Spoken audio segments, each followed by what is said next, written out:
Hi there, KT here with Wise Images Photography, and today we are going to go ahead and go over the film developer tool in Dehancer. A couple of weeks ago we went over the film profiles. This week we are going to go ahead and go over the film developer. We're going to go over when would I want to use it, why would I want to use it, basically how am I going to get it into my workflow, and that's what we're going to do. So let's get going. So when are you guys going to use this film developer in Lightroom? Dehancer is a program where we have the video side and we also have the photo side.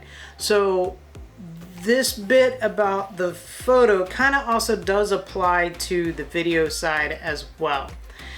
This is where, when I've been trying to learn about this program, it gets a little bit confusing because sometimes I'm like, are you guys talking about the video side or are you guys talking about the photo side? So this is what I found. Whenever you're working with log or flat footage, so that would be when I'm shooting, for example, I shoot my photos in flat. So this would be an ideal situation that I would want to go ahead and use this in Lightroom and go ahead and use the plugin. Log, that is when you are shooting video. The other option is whenever you don't know the camera specs, you'd want to use Dehancer. And that's because you can make the tweaks with it. Or if your image just needs a little bit of cinematic feel, that's what this tool is absolutely excellent for. Or when your camera does not have a dedicated Dehancer profile, that's another time that you want to go ahead and use the Dehancer program for the film developer. So let's jump back to a second here. Let's talk about film profile, and I want to go ahead and get you thinking about how are you going to put this into your workflow, right? So what's going to happen is normally you will pick your film profile first because you want to pick what kind of film are you using. And I have a more in-depth video about film profiles, but real basic here. Basically, film profile is simulating a particular film stock. So kind of like how we in the digital world, we have Nikon for sharpness, Canon for the beautiful colors that it has. So you pick a particular film because maybe you like the grain on it, the tonal curves, the color palette, the halation, the bloom, those kind of things. That's why you would pick a particular film stock. So basically, when you apply this film profile, you're telling it, hey, I want this image, I want this digital image to look like this particular film stock. Now, what does the film developer do? The film developer is kind of like, it's the process, right? You've gone into the dark room and you're mixing all those chemicals together and whatnot. You are working with the contrast, the midtones, and the color intensity. So what we're gonna do now is we're gonna go ahead and jump into Lightroom, and then we're gonna jump into that plugin. Looking over here at Lightroom, this is my picture right here. It is flat. I have not edited, I have not done anything to it. I'm going to jump into the Dehancer program. I'm going to go edit in Dehancer. Now I've already gone ahead and opened it up in Dehancer, so we didn't have to wait for that to happen. So here it is. Look, it has nothing on it whatsoever. Now I'm going to go ahead, and I already did put a profile on it. So I'm going to go ahead and turn that on so that you guys can see the profile. I picked over here on the far left hand side, I picked the Cinestill 50D plus Kodak Endura. So what it does is it goes ahead and it puts that film profile on there, which is like your film stock. So what you will notice is on the far right hand side, it has certain things marked off and certain things not marked off. In this, what I noticed when I was going through and I was looking at different profiles and picking them, some of them do have the film developer already checked and already have some adjustments made to it, but this particular one didn't. I'm going to go ahead and show you guys.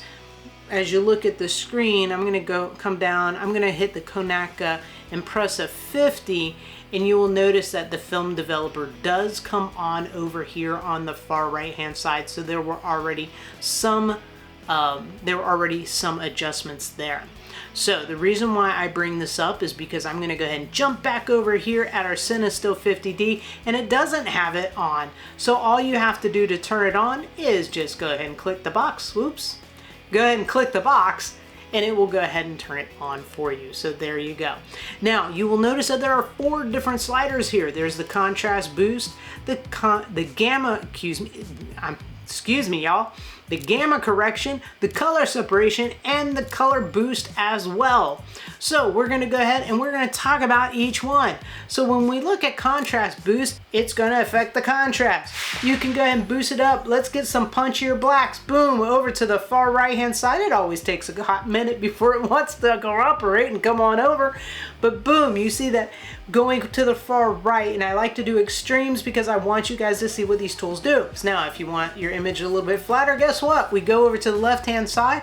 If you also look down here on the bottom, you can see the histogram moving from left to right, depending on if you're going darker or lighter, all right? So we can see that it's much more flat. Now, I don't really particularly care for that, so I'm gonna come up here. I'm just gonna go, let's just boost it just a hair. Let's see, I'll boost it around 10, see what that does, right? All right, so once it decides to catch up, now it's caught up a little bit, I'm gonna boost it just a little bit more. I'm not really trying to make this perfect. I just want you guys to kind of get the idea of what is going on with these different tools. Now let's go ahead and look at gamma correction. When I think of gamma correction, I immediately think gamma rays, which makes me think of light, and that's exactly what the gamma correction does. It deals with light. It deals with your mid-tones. So I can go ahead and go far right, and when I go far right, you're gonna notice everything's gonna shift to the right just a hair, and you'll notice that the photo got a little bit lighter. Not much, very subtle tools. These are like fine, minute tools here. Now, when I go to left, it's gonna kind of go ahead and darken down the image because it's gonna adjust those midtones a little bit. And it's very, very subtle. You can see that the histogram moved just a hair to the left. Now, I'm gonna go ahead and opt with a little bit brighter, so I'm gonna go ahead and go to the right. Now, I'm gonna skip over color separation because that one was a little bit of a tricky one. I'm gonna go to color boost, okay? Now, color boost, exactly what it sounds like. It is going to deal with boosting your colors. It's gonna spice it up. If we go far right, guess what? It is going to make everything super, super colorful, all right? And then if you go to the far left, it's gonna kind of tone everything down quite a bit. Oh my goodness, that is so bland right now. All right, so I am gonna go ahead and boost it up a little bit right here, just because I'm gonna go up a little bit higher. And the reason why is because the next tool was a little bit more difficult to deal with, and that was the color separation. And not that it was difficult to deal with, it's just seeing what it actually does. So with the color separation tool, I want you to think color, separation, separation, color, color. When I think color, saturation, that's what I'm thinking of. So the color separation tools deals with your most saturated part of this image. And what it does is if you move it down, it's going to mute down your most saturated color without affecting the rest of the colors. That is what it's doing. So here's the other thing though. It is a very subtle tool, and I ran into issues. I'm gonna show you guys. So if you go ahead and hit the tool, and I've gone all the way to the left, you look at it, you're kind of like, wow, it really didn't do much of anything. You're like going, that's how subtle it is. Now, I also did some research so I could try to figure out for you all what it actually, like, where some issues could be. So I'm gonna go ahead and I'm gonna jump over to my notes, you guys, so that way I can go ahead and run over what happened here. And I am totally going to be reading, and I think my dog wants in my lap. Hey baby, you want up here? Come on. Come on. All right, so Beau wants to say hi today. Say hi. Say hi. Yes. Okay, so needless to say, 1, your image resolution could be too low. Okay, apparently Beau and I are going to try to figure out how to do this video together. All right, so image resolution, it could be too low. Color separation. He's really, this is what he does when he wants attention. Okay. Color separation amount is too low. So in other words, the slider, if you're around 20 to 30, it might not actually work. All right. Color contrast is missing in the image. So basically you have to, I love how this little tail is like wagging. The distinct adjacent colors. So in other words, you need like bright colors between each other, like the reds versus the greens, or maybe like blues with greens. So you have to have very, very distinctive colors. Now, the color head setting was another one that they had mentioned in the research that I did, but I haven't even messed with that tool, but it said it could be counteracting it. So that would be another issue on why you might not be seeing that color separation happening. The halation or bloom, that can sometimes overpower the color separation tool. Another thing was a software version. There could be some kind of bug or something in the software that could be also affecting it. The other thing is that is sometimes you have to zoom in really, really close to 100% to be able to see those changes. So that's what we're gonna go ahead and try to do right now. So I'm zooming in quite a bit. I'm gonna actually go ahead and boost up the color just a little bit more, see if that helps us out just a little bit more. So right now we have the color separation is supposed to be very muted.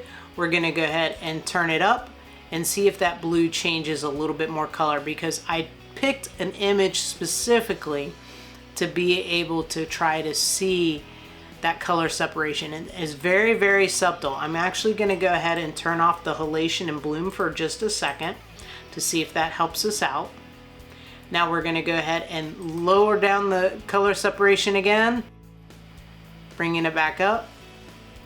It's very subtle, very, very subtle. So with the color separation tool, it is a very, very subtle tool. So just keep that in mind, because I was having a hard time seeing it. I'm gonna go ahead and turn my halation and bloom on, and there's our final image. And like I said, I really didn't overplay with it. I just wanted you guys to be able to use the tools. So why are we gonna go ahead and use both? Well, one, we're gonna use that film profile because we want to get that classic vibe that we were looking for. And then the film developer allows us to have more control to be able to really dial in the settings of where we want it to be. So it's kind of like being the photographer and the lab tech all in one, except for we don't have to deal with smelly chemicals. So needless to say, remember that that's not the only tool. There are more tools that you can definitely work with, but we just went over the film developer tool so that we could really dive in a little bit closer to that. If you learned something new, make sure you guys give me a thumbs up. Let me know what you thought was the most interesting part of the video today. If there's anything that you know more of than I do, please definitely share it with the rest of us so that we can learn more about this tool. If you think you know anybody who would like this video, please feel free to go ahead and share it along with others. It helps the channel to grow. Thank you so much for tuning in today. Remember that you are awesome. I hope you have a fantastic rest of your week, and I'll see you later, alligator.